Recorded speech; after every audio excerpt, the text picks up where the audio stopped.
राम विजय पाल उर्फ बबन पाल, ये रामेश्वर स्थान सोमेश्वर स्थान के रहने वाले हैं और इनकी जमीन, इनकी कई कट्ठा जमीन पर कब्जा कर लिया गया है। डीएम के आदेश के बावजूद उस पर कब्जा इनका नहीं हो रहा है।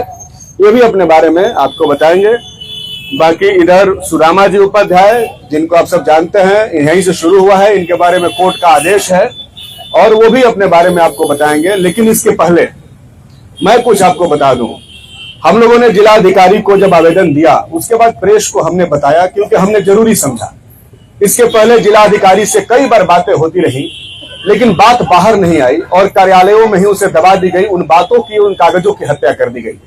हमने सोचा कि लोकतंत्र में बहुत खूबसूरत लोकतंत्र का एक पहलू है जिसमें लोक मंच सबसे बड़ा मंच होता है और दुनिया के सबसे बड़े बड़े सवाल, हमने सुना है कि दुनिया के बड़े बड़े सवाल जब सांसदों में, विधानसभाओं में, कचहरियों में हल नहीं होते तो वो जनता की अदालत में हल होते हैं।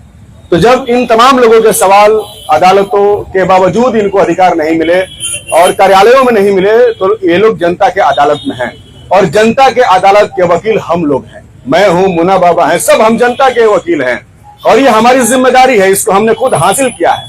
अब जानते हैं विधायिका का क्या रोल है, मीडिया न्यायपालिका का क्या रोल है। हम अपने विधायिका की भूमिका के साथ खड़े हैं। ये हमारी जिम्मेदारी है। हम कोई ऐसी बात नहीं है कि कोई हम कुछ और कह रहे हैं। ऐसा नहीं है कि हमने एमबीबीएस का डिग्री फर्जी लेकर के और डॉक्टर का इंजेक्शन दे रहे हैं। नहीं, हम लोग पॉलिटिशियन हैं और बोनाफाइड पॉलिटिशियन है।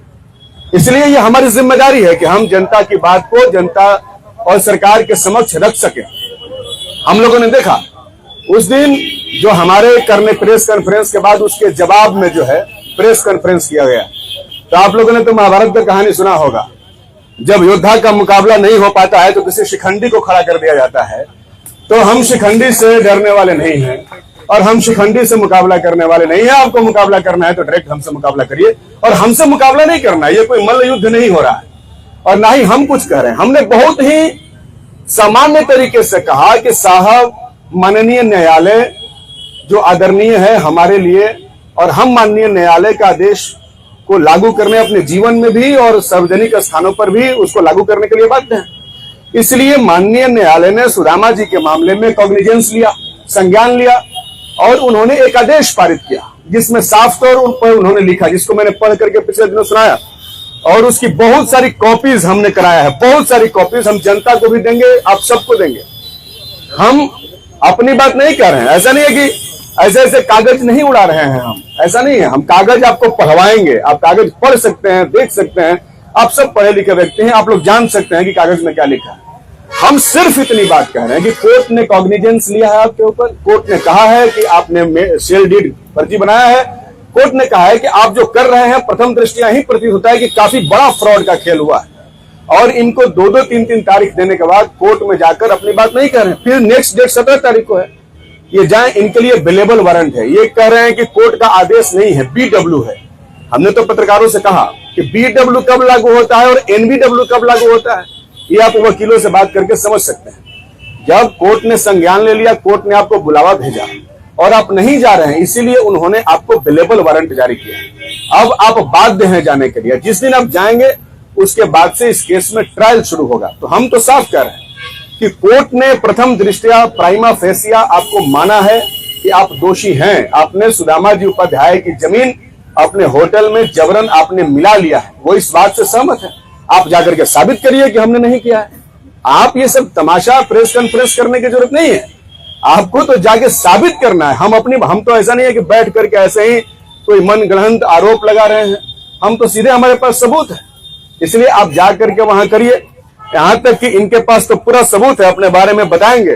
खाता नंबर 321 और 323 आप देखिएगा, आप लोग जांच कर सकते हैं। 1909 के खतियान में इनके दादाजी के नाम पर, रामाजी उपाध्याय के नाम पर है और पूरा ये प्लॉट, वो जाकर के मनहानि का केस कर सकते हैं किसी के ऊपर भी। पूरा ये प्लॉट पेट्रोल पंप के पीछे से लेकर के पूरा होटल, ये सारा प्लॉट 321 और 323 जो कि उस समय खाता नंबर 71 था, उसी से कट करके बना है। नया में खाता नंबर 42 हो गया है और कट करके 8-10 प्लॉट बन गया है। हम कह रहे हैं कि आप पुराना खाता 71 की 321 और 323 याद रहेगा आप लोगों को, इन प्लॉट का हिसाब वो दे दें 35 कट्ठा का है। 35 कट्ठा हम करेंगे, अंचला अधिकारी भी दे दे, इनका तो नियम ही मांग रहे हैं, कोई दे नहीं रहा, दे दे कि खाता नंबर 171 के 321 और 323 नंबर प्लॉट की जमीनें कहां हैं, जो कि रामाजी उपाध्याय के नाम पर है, जिनका रकबा 35 कट्ठा है। हम इनसे नहीं मांग रहे हैं, प्रदीप राय जी से हम इसका हिसाब नहीं मांग रहे हैं, हम जिला प्रशासन से मांग रहे हैं कि आप खाता नंबर 71 की 321 और 323 नंबर प्लॉट की जमीन जो इनके बुजुर्गों के नाम पर है वो इनको दे दीजिए, बात खत्म, लड़ाई ही नहीं है। अब आप दे नहीं रहे हैं और इनको साफ नग्न आंखों से दिख रहा है कि वो पूरा 35 कट्ठा प्लॉट पर कब्जा किया हुआ है। मामला सिर्फ 6 कट्ठा का नहीं है, 6 कट्ठा पर तो संज्ञान कोर्ट ने लिया है, इसलिए हम सिर्फ 6 कट्ठा की बात कर रहे हैं, लेकिन जिस पर कोर्ट ने संज्ञान नहीं लिया है वो भी बात है, उस पर भी जांच होनी चाहिए। पूरा सबूत है इनके पास, तो पूरा कागज है। जिस तरीके से वो कह रहे थे कि हमने 2011 में रजिस्ट्री करा लिया, आप ये फोटो देख लीजिए, ये थोड़ा फोटो निकालिए तो इसमें से रामजी भाई, ये अर्धनिर्मित फोटो है, इसमें तारीख कहां लिखा हुआ है, 13 फरवरी 2025। 13 फरवरी 2025 तक इनका प्लॉट नहीं घेराबंदी हुआ था, और जब आप 11 में आप ले लिए थे तो कहां नहीं घेराबंदी किए थे, आपने बाकी तो घेर लिया था। तो ऐसे ऐसे कई सारे सबूत हैं, आप इनसे संपर्क भी कर सकते हैं, इसके संपर्क नंबर भी है, ये आपको बता भी देंगे। ऐसे ऐसे कई सारे हैं। उन्होंने कहा था मेरे ऊपर आरोप लगाते हुए कि हम विधायक को चुनौती देते हैं कि वो जो है फीता लेकर के नापी कर लें जमीन का, तो ठीक है, हम लोग तो भाई चैलेंज स्वीकार करने वाले लोग हैं। हमने शुरू में इसी से बात शुरू किया कि सांच में आंच नहीं होता है। जब हमारा जमीन है तो राजन कांत जी उपाध्याय, जिसका राजन कांत जी उपाध्याय जी दावा कर रहे हैं, आप लोग मेरे शब्दों पर ध्यान दीजिए, जबरदस्ती कुछ भी बोल देने से नहीं होगा। सुदामा जी उपाध्याय ने दावा किया है कि उनकी जमीन आपने घेरा है, मैं तो उनका वकालत कर रहा हूं, कोर्ट का वकील नहीं हूं, जनता का वकील हूं, वकालत जनता में कर रहा हूं। हालांकि उन्हें पता नहीं, वो मेरे डिग्री पर सवाल उठा रहे थे, उनको मेरे एक ही डिग्री के बारे में पता है। अभी उनको ठीक से पता होना चाहिए कि महाराजा लॉ कॉलेज ने बाइज्जत मुझे लॉ की डिग्री भी दी है, इसलिए जिस दिन मैंने रजिस्ट्रेशन करा लिया तो फिर दिक्कत हो जाएगा, है ना, फिर दिक्कत हो जाएगा। राजन कांत उपाध्याय जी ने अपनी जमीन के नापी के लिए अंचला अधिकारी के पास ऑनलाइन आवेदन दे दिया है कल। इनका आवेदन ये है, कहाँ गया इनका आवेदन सर, यहीं रखे हुए थे फोटो के नीचे, हाँ ये देखिए, ये है रिसीविंग, ऑनलाइन आवेदन आज दे दिया गया है आपके बीच में। इन्होंने कई बार आवेदन दिया लेकिन नापी नहीं हो रहा है, इसीलिए आवेदन दे दिया गया है और मुख्यमंत्री जी ने हाल ही में घोषणा किया है कि 11 दिन के अंदर नापी होगा। तो आवेदन दे दिया है। आपके माध्यम से अंचला अधिकारियों को और सभी लोगों को मैं कह रहा हूं, ये नहीं कहा जाए कि मीडिया ट्रायल किया जा रहा है, बल्कि सच ये है कि लंबे समय तक आवेदन देने के बाद इसका नापी नहीं हो रहा है, इसलिए वो इनकी जमीन का नापी करवा दें। इनके पास इनका खाता प्लॉट नंबर स्पष्ट है सर, खाता नंबर 115 खेसरा नंबर 485। ये जमीन राजन कांत उपाध्याय जी के नाम से है, इसमें सीधे रैयत का नाम लिखा हुआ है, राजन कांत उपाध्याय, अभिभावक LT ललन उपाध्याय, पता सोहनी पट्टी 52.875। ये जमीन है इनकी, लेकिन ये जमीन इनके पास नहीं है। हम तो प्रशासन से मांग करना चाहते हैं कि आप इनकी जमीन दे दीजिए। राजन जी का कहना है ये जो जमीन जो लापता हो चुकी है, अब पता नहीं जमीन निकल गई, आसमान निकल गया, लेकिन जमीन लापता है बॉस। अभी तक आपने सुना होगा बक्सर में 2-3 बच्चे लापता हुए हैं, लेकिन उनके साथ साथ जमीनें लापता हो रही हैं। जैसे सुदामा जी की जमीन लापता हो गई, अब राजन जी की जमीन लापता है। राजन जी को पता है कि किसी ने लापता किया है, लेकिन वो कह रहे हैं कि हमने नहीं किया। तो आखिर जिनकी जमीनें गुम हो गई, जमीन खोज करके कौन देगा? प्रशासन देगा। हम तो सवाल प्रशासन से कर रहे हैं, हमारी तो उनसे लड़ाई ही नहीं है। वो तो बेवजह हमें इस लड़ाई में घसीट करके लाए हैं, बेवजह। इसीलिए प्रशासन इनकी जमीन खोज कर दे। अब हमें यहां पर इसलिए बोलना पड़ रहा है क्योंकि प्रशासन इनका जमीन खोज करके नहीं दे रहा है। बाकी पाल जी हैं, इनका भी कागज फर्जी बना करके ये अपने बारे में बताएंगे आप लोगों को, क्योंकि दोनों बात आपको पहले से मालूम था, इसलिए मैं बता रहा हूं। इनकी जमीन भी 25 कट्ठा इनका बेटा जो कि दिमाग से डिस्टर्ब है, उससे जबरदस्ती पावर ऑफ अटर्नी लेकर के बेच दिया गया, और 10 कट्ठा उसी पावर ऑफ अटर्नी के कागज पर। जिस तरीके से पावर ऑफ अटर्नी का खेल सुदामा जी के साथ खेला गया, ये खेल बहुत लंबा चल रहा है, वही खेल पाल जी के साथ भी खेला गया। और पाल जी की जो जमीन है पैतृक संपत्ति 25 कट्ठा के अलावा पैतृक संपत्ति 10 कट्ठा जमीन भी उसी में लपेट करके उसको भी बेच दिया गया। यहाँ डीएम साहब ने 2022 में आदेश जारी किया था, बावजूद इसके इनके जमीन पर न सीओ साहब जा रहे हैं, ना डीसी साहब जा रहे हैं, ना एसडीओ साहब जा रहे हैं, कोई नहीं जा रहे हैं। अभी हमारे गुप्ता जी हैं, उदयपुर से आए हैं, ये छोड़ के पलायन कर गए हैं माफियाओं के खौफ से। आधा कट्ठा जमीन इनके पिताजी फौज में थे, रिटायर होकर आधा कट्ठा पूंजी जमा करके जमीन खरीदे थे। उस जमीन को भी ये बताएंगे अपने से, उस जमीन को भी कैसे कब्जा कर लिया गया, और जब ये गए तब इनसे बात नहीं किया गया। अभय मिश्रा जी हैं, इनके जीजा जी फौज में हैं, उनकी जमीन वैसे ही ले ली गई।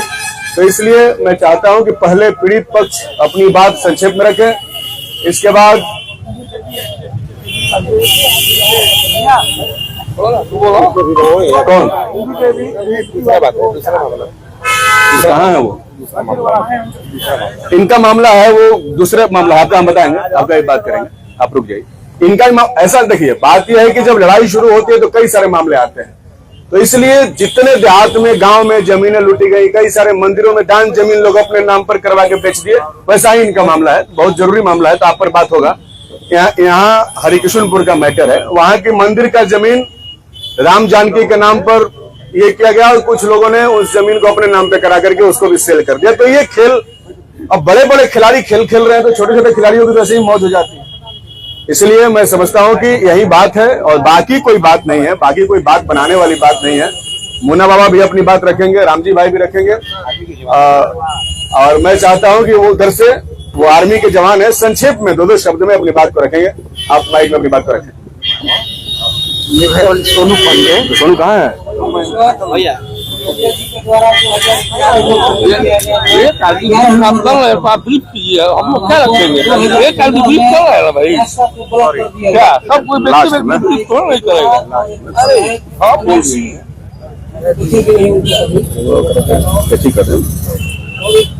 बोली भाई ना ना अंतिम मैंने कदम इनके पास कभी उनके पास भेजा जाता है, या आप इनके पास जाइए कभी उनके पास जाइए, इसलिए घूम चल रहा है। अभी तक कोई निदान नहीं निकला। मेरे साथ भी कुछ ऐसा ही हुआ है। 2001, मेरा नाम विकी कुमार गुप्ता है और मेरे पिताजी जो है वो भारतीय सेना में कार्यरत है। उसी दौरान उन्होंने अपने जीवन का सारा जमा पूंजी मिला के एक जमीन का छोटा सा पावन भर्ती पे खरीदा और फिर से अपने वो देश की सेवा में लग गए। लगभग 10-15 सालों के बाद जब उन्होंने ऑनलाइन अपना चेक किया तो जमीन उनके नाम पे है। आज भी मेरे पास वो कागज है जो आप देख सकते हैं, जिसका सबूत है मेरे पास। खाता प्लॉट बता दीजिए। उस चीज का रसीद कटा रहा हूँ, लेकिन यह अप्रत्याशित रूप से मैं जमीन का रसीद अभी तक कटा रहा हूँ। लेकिन जब मैं जमीन पे गया आज से कुछ साल पहले, तो मैंने देखा वहाँ पे बाउंड्री मारा गया है। बाउंड्री ऑलरेडी गेट के रूप में दिख रहा था मुझे, तो मैं मिलने की कोशिश किया लेकिन मुझे नहीं मिलने दिया गया। और फिर मैंने जिनसे भी मदद की, भीख मांगी, उन्होंने कहा अरे नहीं, आप उससे मुंह मत लगिए। अब मुझे नहीं पता कि वो किसके पास है, क्या पास है, मैं तो जानता भी नहीं था। और ये 3-4 दिनों से सब वीडियो चल रहा है, उसके माध्यम से मैंने प्रदीप राय जी को देखा, वरना उससे पहले मैंने उनको देखा भी नहीं था। खाता प्लॉट नंबर अपना बता दीजिए। और खाता plot number sir, 1 minute sir, मेरे जमीन का जो है वो खाता संख्या 86/126 है और खेसरा संख्या 320/749 है सर। 1.5 डिसमिल जमीन है सर मेरा, जो कि मेन होटल जो है आपका, अगर वैष्णव होटल आप देख रहे हैं तो उसके जस्ट बगल में एक नहर का रास्ता जाता है, लगभग 20 से 30 मीटर आगे, उसमें मेरा जमीन था। पर आज भी मेरा जमीन है। मुझे कागज में पूरा विश्वास है और प्रशासन पे भी विश्वास है। मुझे किसी से कोई मतभेद नहीं है। बस मैं यह जानना चाहता हूं कि मेरा जमीन कहाँ है और मेरे जमीन का अगर है तो मेरा कब्जा कब होगा। मैं समझता हूं कि भगवान ने मुझे एक रास्ता कुशवाहा जी की तरफ से दिखाया और मैं इनको भगवान ही मानता हूं। इनके मार्गदर्शन में ही अगर मेरा कुछ भलाई हो जाए तो मैं बहुत बहुत धन्यवाद दूंगा। लेकिन बस अपने न्याय व्यवस्था से यही मांग करता हूं कि मेरे कागज के अनुरूप मेरा जितना भी जमीन है मुझे दिला दिया जाए। मैं अपने प्रति हुए अन्याय के लिए बस यही रिक्वेस्ट करूंगा आप सभी जनप्रतिनिधियों से कि मेरे लिए न्याय का रास्ता चुने। धन्यवाद। चाचा को दे दीजिए। बोलिए चाचा। जब जमीन लिए बाबू सूरज सिंह का, तो उसके बहुत 10 साल पहले से जमीन वो हमारी दोस्ती जा रही थी, जमीन को ले लिया और लेने के बाद कहे कि नहीं जमीन आप हमको दे दीजिए, हमारी जमीन का रास्ता नहीं है। मैंने कहा कि आपकी जमीन का रास्ता नहीं है तो मुझे नहीं बेचना है, आप बाहर के रास्ते से निकलिए। लेकिन उन्होंने कुछ नहीं सुना और उसके बाद जो है सो जमीन को जबरदस्ती दखल कर लिया। मैं आज तक 3-4 बार जा करके और जो है सो अपने साहब से बोला नापी हमारा करा दीजिए, लेकिन आज तक उन्होंने सुना नहीं। मेरी मजबूरी है कि मैं उनके पास जाने के बाद, डीसीओ साहब के पास जाने के बाद उनको सुनने वाला नहीं है। एक बार सुने भी थे तो प्रदीप राय फोन करके और उनको रोक दिए। यही कंडीशन है। इनको दीजिए, पाल जी को दे दीजिए। बैठिए के बोलिए, बैठ के बोलिए, ऐसे ही बोलिए। नाम अपन बता दें आप। हमारा नाम रामरण विजय प्रसाद पाल उर्फ बब्बन पाल नाम है। सुमेश्वर स्थान में भी मकान है हमारा।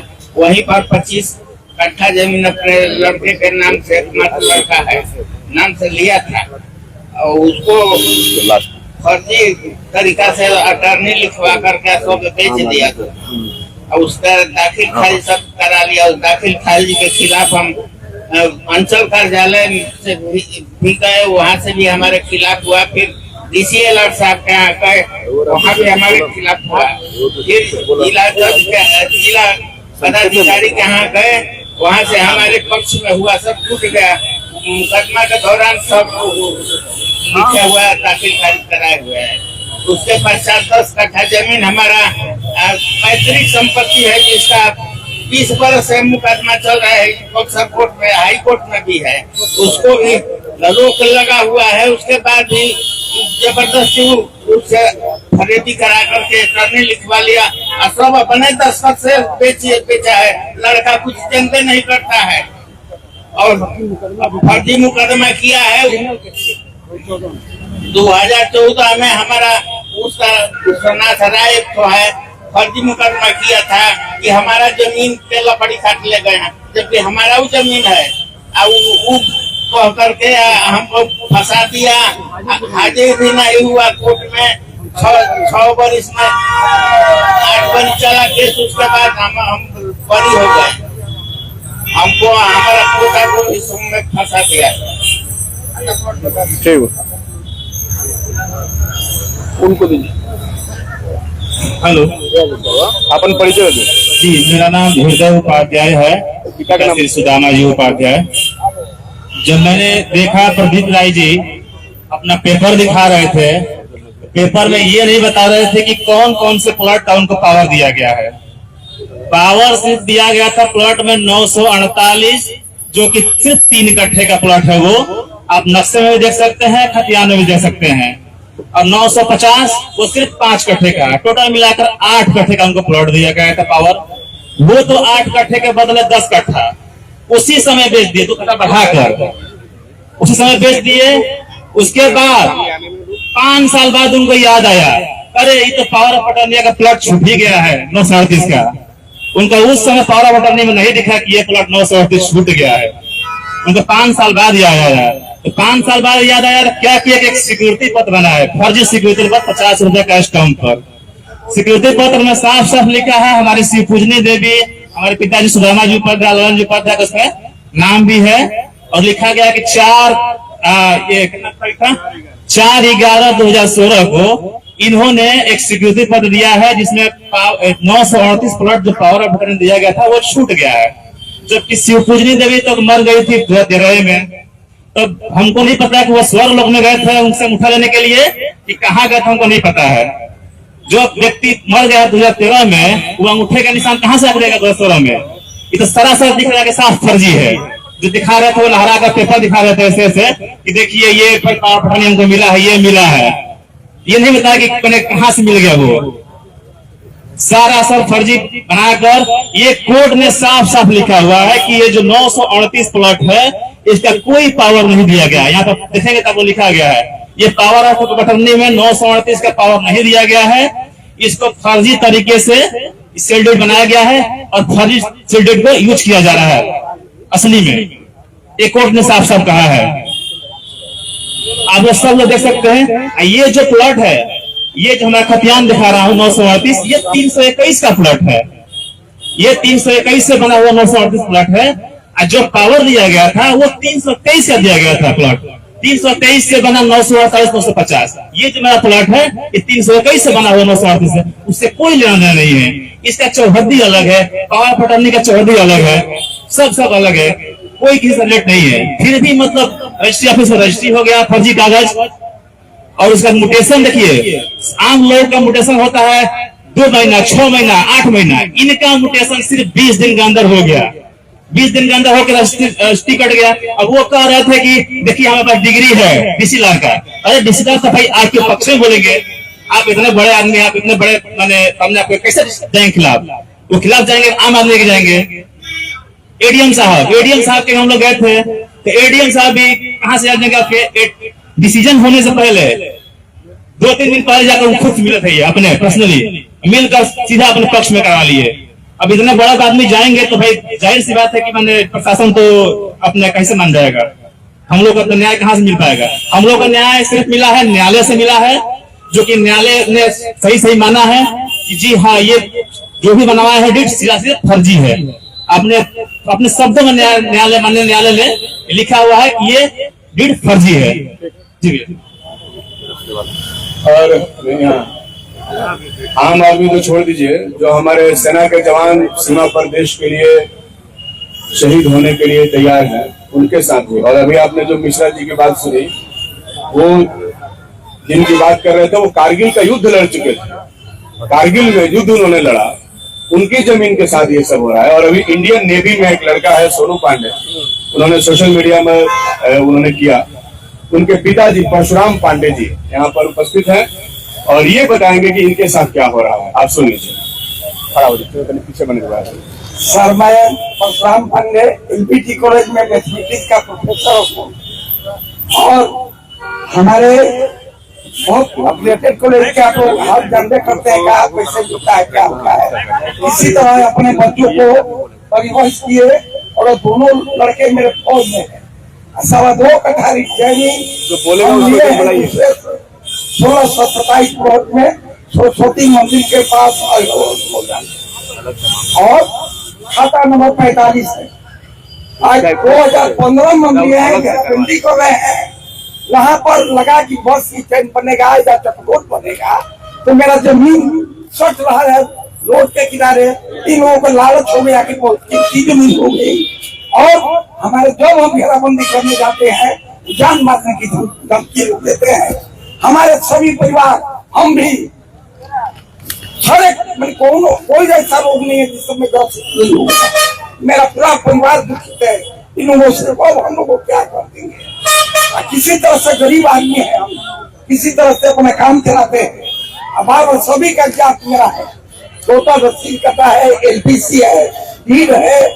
जनता दरबार में गए थे, अंचलाधिकारी द्वारा दिया गया है कि नहीं का जमीन है, नहीं का अमीन द्वारा ये जो कर्मचारी है उन्हें कर दिया है। सब कागज मेरे पास मौजूद है, उनके पास एक कागज नहीं, केवल। और एक बात, ये मानवता की लड़ाई लड़ रहे हैं हमारे विधायक, ये कोई कांग्रेस भाजपा और कम्युनिस्ट का लड़ाई नहीं लड़ रहे हैं। जो भी मानव की उनका लड़ाई लड़ रहे हैं। हम लोग इस आधार पर जातिया और धर्म और हम लोग किसी प्रकार का ये नहीं देखेंगे, पार्टी नहीं देखेंगे कि मानवता का लड़ाई है।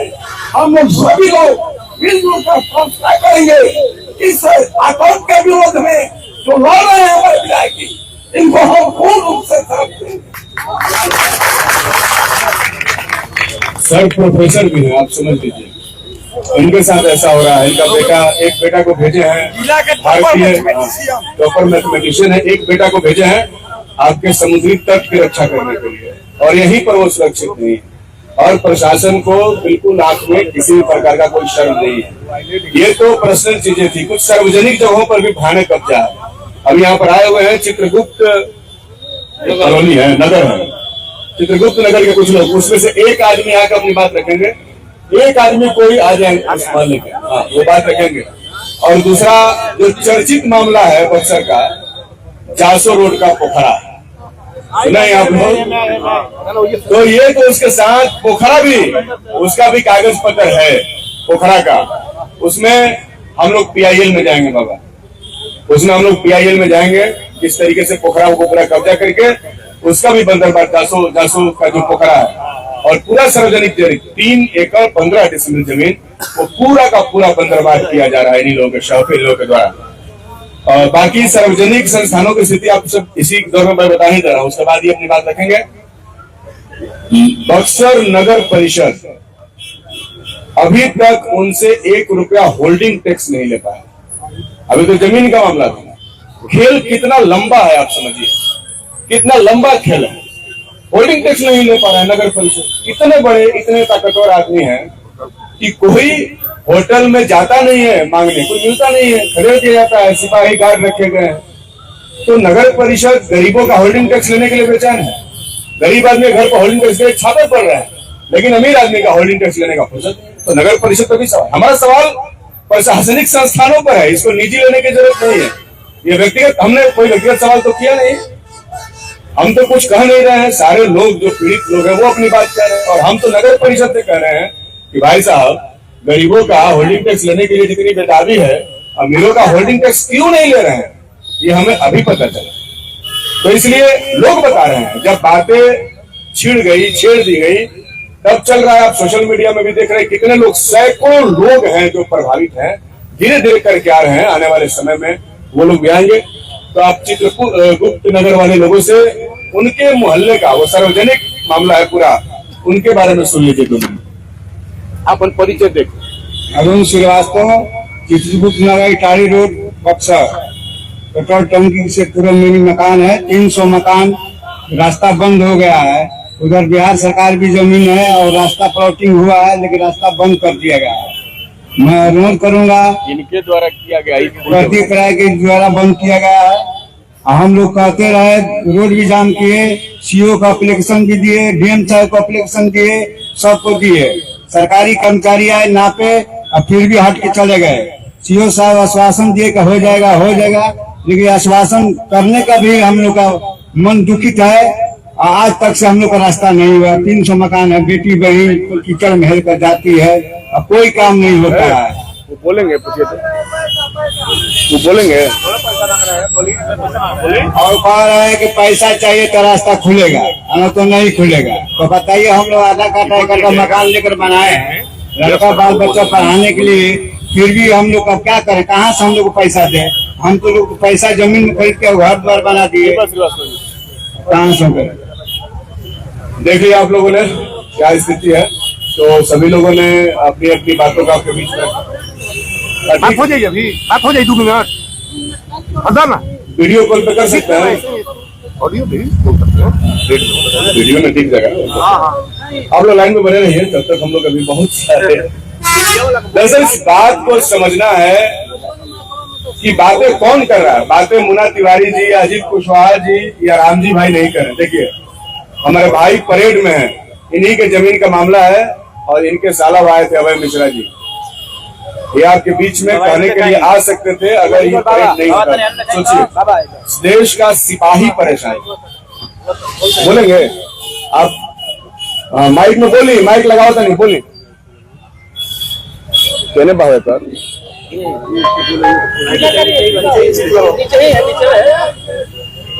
स्पीकर है भाई, स्पीकर है, स्पीकर ऑन है, बोलिए तो बोलिए।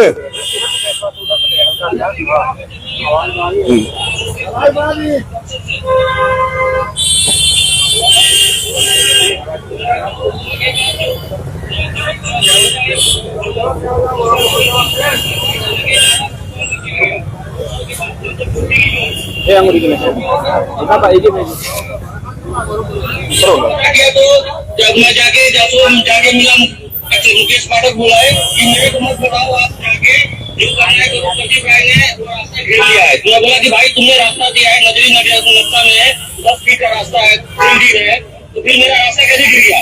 बोला हमें पता नहीं, आप प्रदीप राय से बात करो। जब मैं वहाँ पे गया तो अजय यादव एक पत्रकार है जो दैनिक जागरण का कर्मचारी है, और उसके पास गया, उसने घेरा था। तो मैंने उसको बोला कि भाई मेरा रास्ता आपने घेरा है, क्यों घेरा है? तो वो आप मुझे पता नहीं, आप जाके प्रदीप राय से बात करो। तो मैं अब कहाँ पे जाऊँ? अब प्रदीप राय के पास मैं प्रभाकर मिश्रा के साथ गया, प्रदीप राय के पास, तो कोई निवारण नहीं निकला। मैं कम से कम आपको 2011 से अभी तक घूम रहा हूँ, कोई कहीं से भी नहीं मिला। लास्ट में मैंने 2025 में अपने सीओ को बोला कि साहब मेरे चारों तरफ घूम लिया, ऐसी सी बात है, मेरा जमीन का रास्ता बंद कर दिया गया है, सरकारी चौक के बाद 10 फीट रास्ता बंद कर दिया गया है। तो सीओ ने अब अपने एक लेटर दिया आपको, मुख्यमंत्री क्या कहते हैं, गृह मंत्री, बिहार सरकार, बक्सर डीएम, एसपी डीएम और ये क्या कहते हैं, और तहसीलदार और थाना प्रभारी मुस्लिम थाना। लेकिन वहाँ से गृह मंत्री की तरफ से नोटिंग होने के बाद कोई भी निवारण नहीं हुआ और अभी तक मैं घूम रहा हूँ। और इसके बाद इलेक्शन आया, इलेक्शन के बाद अचानक मैं दिल्ली ग्रेड में आ गया हूँ और यहाँ पे मैसेज मिला कि ऐसी सी बात है, प्रेस कॉन्फ्रेंस हुआ है, आपका नाम आया है। तो फिर मैं आपको इसके जरिए मैं अपने रिलेटिव को भेजा हूँ, उसमें रिकॉर्डिंग भी भेजा हूँ, सब कुछ उनको करके भेजा हूँ। अभी थोड़ा मैं व्यस्त हूँ, तो मैं आना था इस पर प्रेस कॉन्फ्रेंस में। ठीक है, बहुत बहुत धन्यवाद। आपके जज्बे को हम लोगों का सलाम है। आप देश के रक्षक हैं और आप ही को बदले हम लोग ध्यान से रखेंगे। आप लोगों ने लोगों की वानगी सुनी और यहाँ हम लोगों ने कोई धरना का प्रोग्राम आयोजन नहीं किया था, प्रेस कॉन्फ्रेंस किया था। और आप देख रहे हैं किसी को हम लोगों ने इनवाइट नहीं किया था, सिर्फ प्रेस को इनवाइट किया था। इतने लोग आए हैं तो आप समझ सकते हैं कि आने वाले समय में अगर ये मामला नहीं सुलझा तो फिर जनता का आक्रोश कितना ज्यादा हो सकता है। प्रशासन को इसको गंभीरता से लेना चाहिए। तो हमारे बीच में अभी आप लोग ऐसे ही बने रहे। हमारे बीच में हम लोगों के सपोर्ट में कुछ लोग आए हैं। राम प्रवेश भाई, बस एक मिनट में अपना उद्गार इन लोगों के साथ। हम लोग पीड़ित नहीं है, हम बस समर्थन में खड़ा होने आए हैं, जो हमारा दायित्व है, जो हमारी जिम्मेदारी है। इसलिए हम अपनी जिम्मेदारी को दोहराएंगे। इसके लिए राम प्रवेश भाई, उसके बाद रामजी भाई और उसके बाद बाबा अंत में इसको समाप्त करेंगे। तो ठीक है, हम राम प्रवेश भाई से चाहेंगे कि बहुत कम शब्दों में आप अपनी बात करें। बहुत बहुत धन्यवाद चैनल के सभी साथियों को मालूम है कि हम लोग जो है आज 3 साल से एक आंदोलन चल रहा है भू माफियाओं के खिलाफ, जिसमें आप चौथा आंदोलन आप लोगों ने देखा कि 225 एकड़ किसानों का जमीन जो है पाइपलाइन रेलवे लाइन में जा रहा था, वो बचाने का काम हम लोगों ने किया। और साथियों, ठीक उसी तरह का मामला यहाँ पर जो है दिखाई दे रहा है, जिसमें अभी तो सिर्फ दर्जन भर या 2 दर्जन लोग यहाँ पर दिखाई दे रहे हैं। धीरे धीरे गांठें खुल रही है उन माफियाओं की, जिन लोगों ने गरीबों का शोषण किया, जो मेहनत खून पसीना का कमाई से जमीन खरीदा और खरीदने के बाद आज किस तरह से पीड़ित है। धीरे धीरे साथियों गांठें खुल रही है और कुछ ही दिनों में सैकड़ों नहीं हजारों के संख्या में लोग दिखाई देंगे। मैं उन पीड़ित सभी साथियों से आवेदन आग्रह करूंगा कि सभी लोग एक एक करके आए और अपनी बातों को जनता के बीच में मीडिया के सामने रखे। डरे नहीं कि कौन कितना ताकतवर है, कोई आपसे बड़ा, जनता से बड़ा ताकतवर कोई नहीं है साथियों।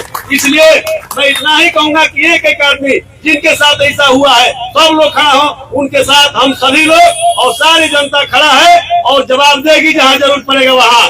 और यहाँ आप सभी लोग जानते हैं कि न्यायपालिका के बाद नीचे वाला जो व्यवस्था है वो भ्रष्टाचार में अखंड डूबा हुआ है। वहां से न्याय नहीं मिलेगा, लेकिन न्यायालय में जाने के बाद न्यायालय से न्याय मिलेगा।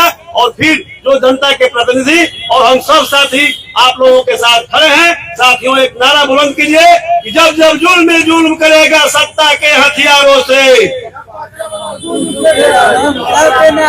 जब जब जुल्म में जुल्म करेगा सत्ता के हथियारों से, साथियों इंकलाब जिंदाबाद। रामजी भाई अब आपके बीच में अपने उद्गार व्यक्त करेंगे। धन्यवाद भैया। सबसे पहले केवल 1 मिनट में अपनी बातों को रखूंगा। ये कोई एक पार्टी का ये सभा नहीं है, मीडिया बंधुओं को बुलाया गया था। इसमें शोषित जो हुए हैं, अगर ये गुप्ता जी है, ये तो अगर बाइकाश हम लोग कहें तो ये भारतीय जनता पार्टी की वोट बैंक है। लेकिन ऐसे लोग कहा गया ना कि लगे कि आज तो आएंगे घर कई छत में, यहाँ सिर्फ मेरा मकान थोड़ी ना, सब इसके झोल में आ रहे हैं। लगभग बहुत सारे ऐसे लोग भी हैं जो पीड़ित है लेकिन सामने आना नहीं चाह रहे। आज मुझे अभी आपके सामने ये रो रहे थे, इनके बेटे सेना में मैंने देश की रक्षा कर रहे हैं। एक बुजुर्ग आज सुबह मेरे घर पे आके रो रहे थे। आह जो दिल से निकाली जाएगी क्या पता है खाली जाएगी, ऐसे लोगों की आह लगेगी। अगर ऐसे लोगों की आह से बचना है तो जान जाइए, यहाँ से सबको खाली हाथ नहीं जाना है। इतना जमीन लेके कोई क्या करेगा? ये सभा जो ज्योति चौक पे आज है, ये एक मैसेज देने का काम करेगी कि इस प्रकार के जितने लोग हैं, ये सिर्फ कोई एक व्यक्ति के खिलाफ ये सभा नहीं है, ऐसे जितने लोग हैं वो सचेत हो जाए और आम लोग को जागरूक करने के लिए सभा है। बहुत लोग पीड़ित है जो डर के मारे यार आना नहीं चाह रहे हैं, उनको अपनी लड़ाई लड़नी होगी। अरे आज कोई अगर मान लीजिए पत्रकार साथी नहीं आ रहा है, लोग आज वकालत के ऊपर देखिए इतने सभी साथी आ जाए हैं। अगर आपका कोई शोषण कर रहा है आपके जमीन पे, आपके पास मोबाइल है एंड्रॉइड, लाइव कीजिए, जाके बैठ जाइए, मारिए गोली। आज आपके हाथों में हथियार है, वही एक मोबाइल, इसका सहारा लीजिए। डरने की जरूरत नहीं है। जब आप डरना बंद कर दीजिएगा तो आपकी जमीन ये लोग हड़पना बंद कर देंगे। बहुत बहुत धन्यवाद। धन्यवाद रामजी भाई, काफी साहस मिलती है आपके जैसे लोग जब इन पीड़ित लोगों के साथ खड़े होते हैं, बहुत साहस मिलती है। और सबसे बड़ा साहस देने का काम तो हम लोग गार्जियन मुन्ना बाबा किए, हमारे बीच में बैठे। हम चाहेंगे कि मुन्ना बाबा आपके बीच में अपनी बातों को। आज प्रेस कॉन्फ्रेंस के माध्यम से आप लोगों को ये बताने की जरूरत नहीं है किस काम के लिए, किस पर्पस के लिए माननीय पूर्व विधायक अजीत सिंह कुशवाहा ने हम सबों को आह्वान करके यहाँ बुलाने का काम किया है। और हम सभी जनप्रतिनिधि हैं, जैसा कि इन्होंने कहा भी, पर हम लोग पूर्व हो चुके हैं, लेकिन जनता की हर एक मांग पर जनप्रतिनिधि होने के नाते हम सभी अपनी बातों को और जनता की बातों जिस तरीके से उठाने का काम करते हैं या करने वाले हैं या करते हैं, यह निश्चित रूप से हम लोग का दायित्व बनता है। हम लोग एक व्यक्ति के प्रति नहीं खिलाफ में है, हम लोग प्रशासन से डिमांड हम लोगों ने किया है, न्यायपालिका के आदेश का अनुपालन होना चाहिए। हम लोग का मांग यही है कि जो न्यायपालिका ने आदेश पारित किया है उसका अनुपालन होना चाहिए। डीसीएलआर हो, एडीएम साहब हो, सीओ साहब हो, उनको उतर के सड़क पर उस अक्षरशः न्यायालय के आदेश को पालन कराना चाहिए था। और नहीं तो हम तो आंदोलनरत है, हम आंदोलन करेंगे ही पीड़ित परिवार के साथ। ऐसा कोई सगा नहीं जिसे इन्होंने ठगा नहीं।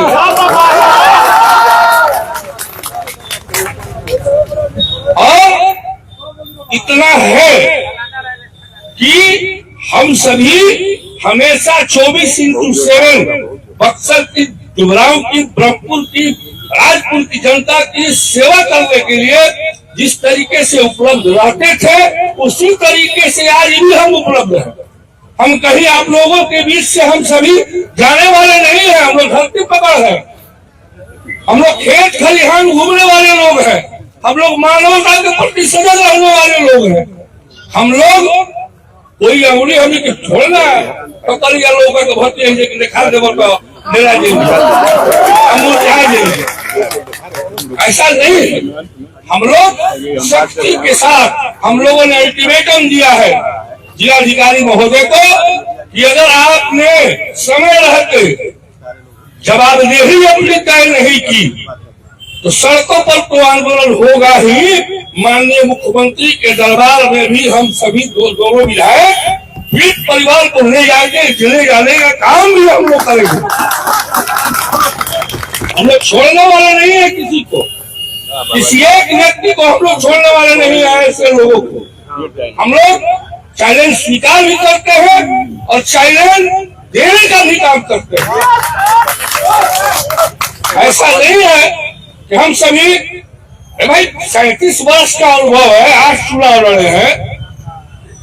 हमको जनता ने सर आंखों में बैठा के, चाहे गुमराह हो चाहे बक्सर हो, अब जनता अपनी आंखों पर सर आंखों पर बैठा कर गुजरने चलती है।